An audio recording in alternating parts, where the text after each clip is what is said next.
Hello, I'm Frida. Um, I have been asked by some of my viewers to record a get to know me video, and it's kind of hard because how well do you know a person? Even someone close to you can think you know them, and then you get surprised after a while. Of course, um,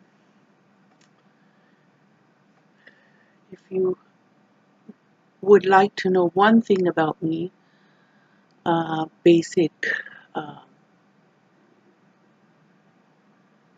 life experience or life path, life journey. I was born in Maryland, in southern Maryland, and I grew up for most of my childhood in a small country place called Loveville.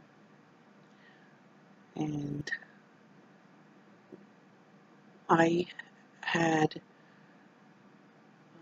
the experience of being a farmer's daughter and a Mennonite farmer's daughter. So all the farming was done with horses, and we rode buggies and um, horse-drawn buggies, and um, we farmed a lot and grew our own vegetables and harvested what we grew and um, stored them by canning them.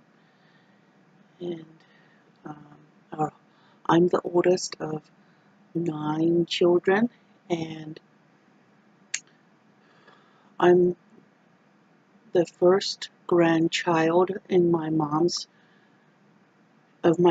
parents, and I am the third grandchild of my dad's parents, and the other two older grandchildren on my dad's side were girls, so I was the third girl.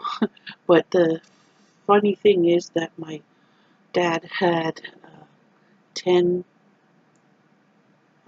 there were 10 living boys in his family and one living sister. So it was a lot of boys and only one girl. So that grandmother obviously enjoyed her granddaughters a lot because she only had one daughter of her own. And it's really hard to narrow it down and not to go all over the place with my get to know me story. Um, it's so long I could do several videos. Uh, but I think this video should be dedicated to the Mennonite portion of my growing up and getting to know me. Um, we children were pretty wood savvy. We played on the farm. We ran around barefooted through the woods, and we weren't worried about anything. Um, we weren't. We watched out for snakes, but for the most part, my mom said we made enough noise that the snakes would crawl away before we got there, before we got to them. And I think that was mostly true because we never got bitten. um, and we knew which snakes were poisonous and which ones were not. So if we saw a black snake, we didn't worry about it. We just kept going. Or a garden snake or a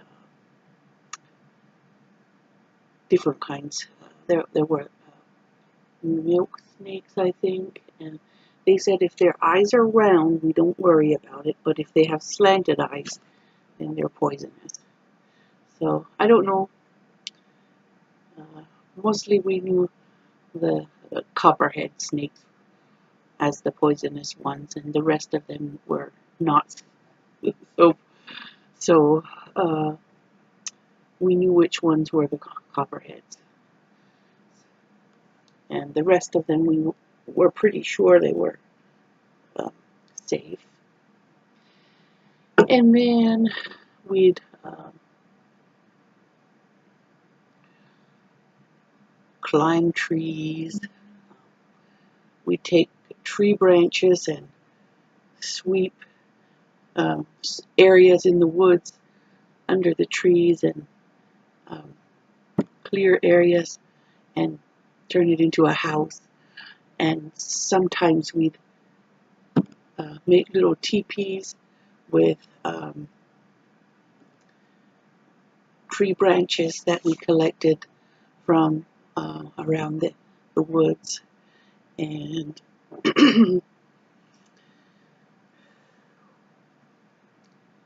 we didn't climb holly trees because they had sharp points. Pine trees tended to have their branches really high, so we couldn't climb those. But we did climb a lot of beech trees and oak trees. I don't want to be boring, but these memories are part of who I am. In the woods where we played, there were often wild ferns growing everywhere. There was a creek we played in a lot. There were wild berries that we picked, blackberries, and mostly blackberries. And there were wild flowers we used to collect and in large bouquets. And that's why when I look for flowers at the Dollar Tree, I look for ones that have long branches because they remind me of flowers we used to collect on the farm when I was a kid. When we got old enough, well, first when we were about 7, we'd start first grade in the little private Mennonite school, and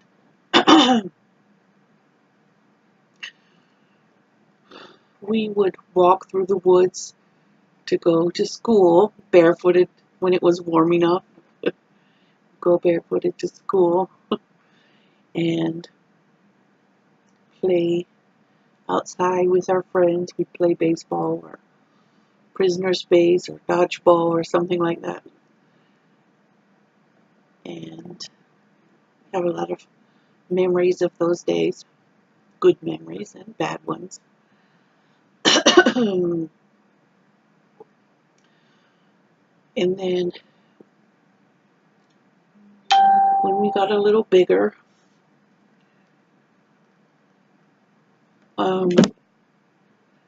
we had to help on the farm. After school, we'd come home and help with the chores, feeding the animals and giving them water, collecting eggs from the chickens, maybe harvesting some vegetables. It was a hard life. It's hard to explain how you become a certain way, because the path of your life has a lot to do with how you become when you grow up.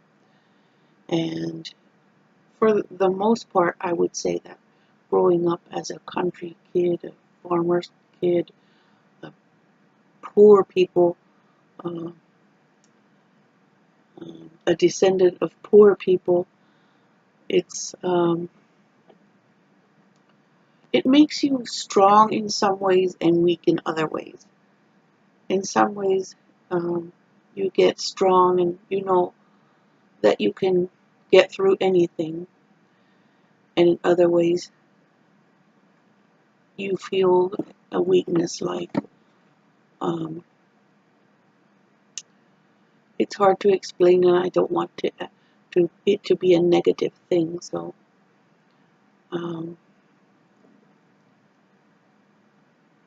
but I guess it's hard to connect with people who don't understand that lifestyle, and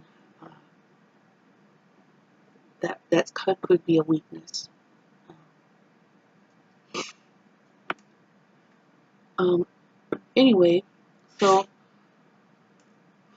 when I was just uh, 13, my parents um, took me out of school because I had reached the age where, in the state of Maryland, um, children no longer have to attend school if they're Mennonite or Amish. And we were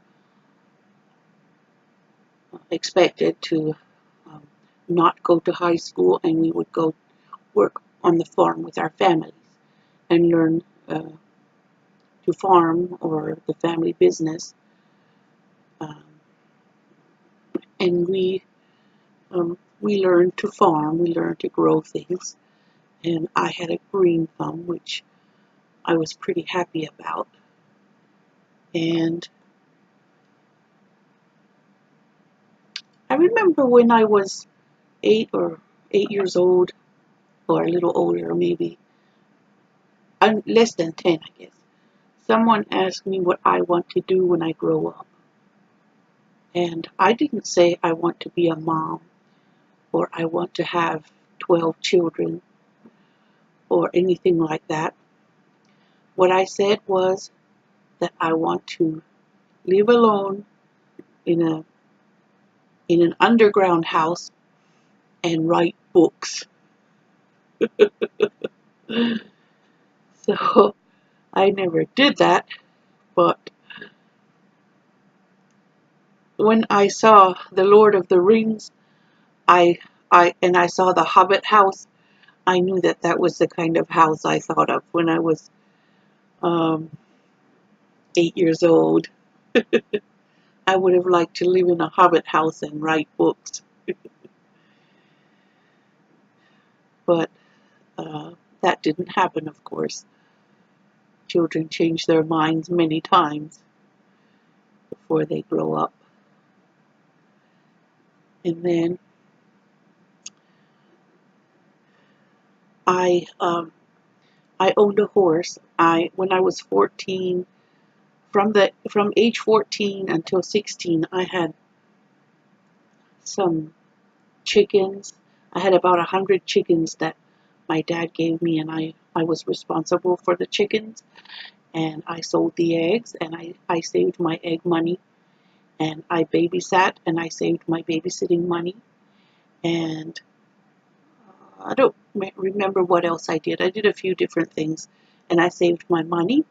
And then when I was 16, I bought a horse, and his name was Kalen. I named him Kalen. He was kind of small, but he was a buggy horse. And then I used to drive him. He was so cute and funny. He used to run in the pasture with the other horses, and whenever he saw me standing beside the fence, watching him, he would act silly and jump around and prance around and gallop really fast. And when he'd hear me laughing, the more I laughed, the more he'd gallop around and show off. He was a hilarious horse, and I loved him a lot. Then when we moved to Kentucky, Kalen would get naughty because in Kentucky he had to go up and down very large hills. And I guess he got bored of those hills, and he'd start kicking. He'd just kick his feet up repeatedly in frustration or something. So I replaced him and I sold him um, to some Amish boys. And then I used that money to buy a different horse. And um, that horse behaved better. But then I kept him for a while. And when I was 19, I decided I'm going to have a greenhouse. I'm going to sell my horse and I'm going to buy seeds and soil. And I grew plants. My dad built me a small greenhouse so I could start my little business. And we were living far away from any city. We had neighbors, of course, but some people back in Maryland made fun of my plans because they thought it would never work out. But it did. I um, I slept in that greenhouse on a cot, and I used to sleep beside the stove, and then I thought I would wake up and put wood on the fire, and I usually did. And then one night, in a very cold night during the winter, when a lot of my little seedlings had just started growing, they were the slower growing ones. They had to be. I had to start their seeds like at the end of December so that they would be big enough to sell in at the end of April when people start planting their flower gardens. And it was so cold that winter, and I put a lot of blankets on myself because it was cold, and I thought I should have blankets. And then when for some reason the alarm clock didn't go off, and a lot of my little plants froze. They froze to death, and I was very sad. And after that, I moved my cot to the far end of the greenhouse, and um, I took all my blankets back in the house and kept just one blanket. I said, if it gets too cold for me to sleep with one blanket, it's time to get up and put wood on the fire. And that's what I did from then on. I would get up, and every time I got too cold to sleep with one blanket, I'd go put some wood on the fire. And that after that, I never froze any plants again. Never. They always. I always woke up in time to to keep the greenhouse warm enough during the winter. And I think I did that for 3 winters before I decided to leave home and go to college and look for God on my own, because I wasn't fulfilled I didn't feel like my spirituality was fulfilled as a Mennonite. So I will get into that in another video, because this video will be way too long, and that would be boring. Anyway, so yeah, I had that greenhouse for 3 years and took good care of it. One time I got in an accident. It was the first year I had the greenhouse, and just when it was time to start selling plants, my brother and I went for a ride with a horse we'd never driven before, and for some reason that horse took off at a deadbolt when, like, just zoom, when we came to the top of a hill. And my brother and I were like, I don't know, we didn't discuss anything. We just both had the same ideas at the same time. We guided, he and I were both hanging on to the lines, and we guided the horse across a ditch and into a field. And it didn't slow him down. He kept going. And then, for some reason, I guess divine guidance or whatever, my brother and I both saw the same tree at the same time, and we had the same idea at the same time. We thought we were going to stop the horse by catching the wheel of the buggy on a tree, and we both saw the same tree at the same time, because at the end of that field was another hill that was equally as bad as the one on the road where we would have gone down if we had gone down the road when we saw that he was running out of control. So anyway, the buggy stopped, but the horse didn't. He broke the shafts of the buggy, and he broke his harness, and he ran. He kept running. He didn't stop. And the seat of the buggy fell down into the bed of the buggy, and my feet went up, and my one foot got caught. My right foot got caught in the lines that we had been using to guide the horse, and it wrapped around my foot, and he dragged me. I passed out, and I have no memory of being dragged. Just before I passed out, I just dimly realized that I'm being dragged, and then I passed out.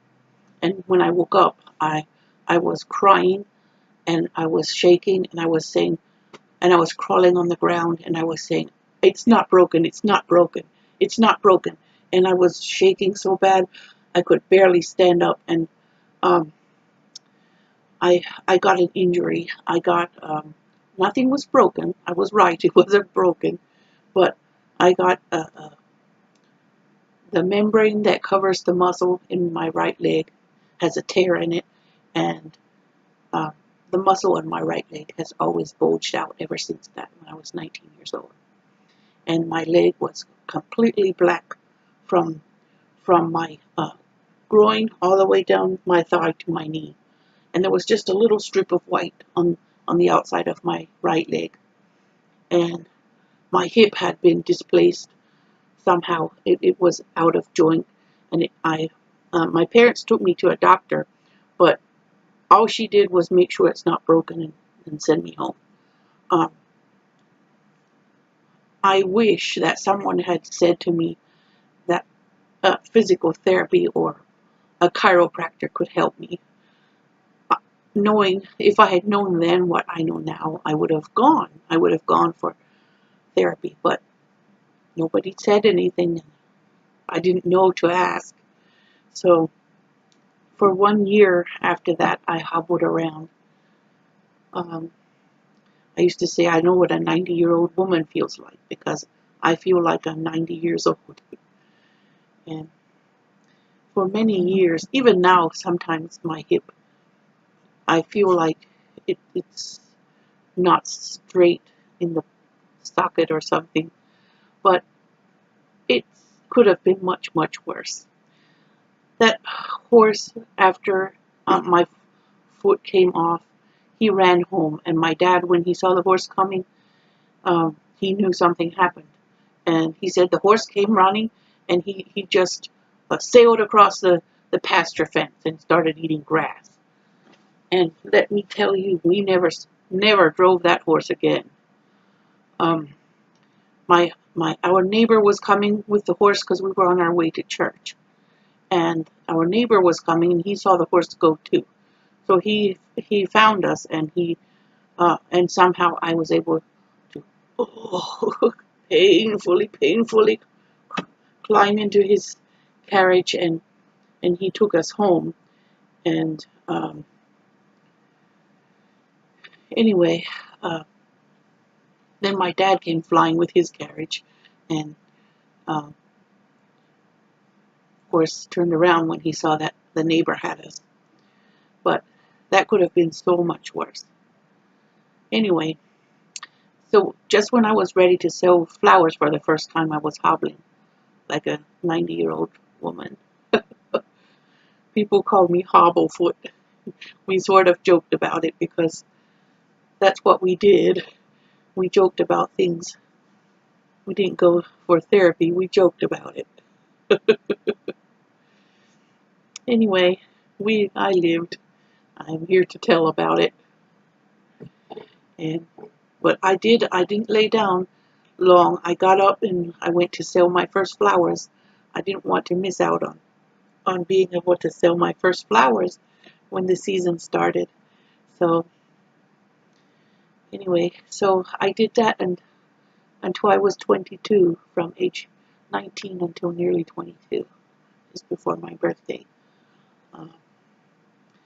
So that's where I'm going to end this video, and maybe I will add to it in a future video. Thank you for watching. Bye bye.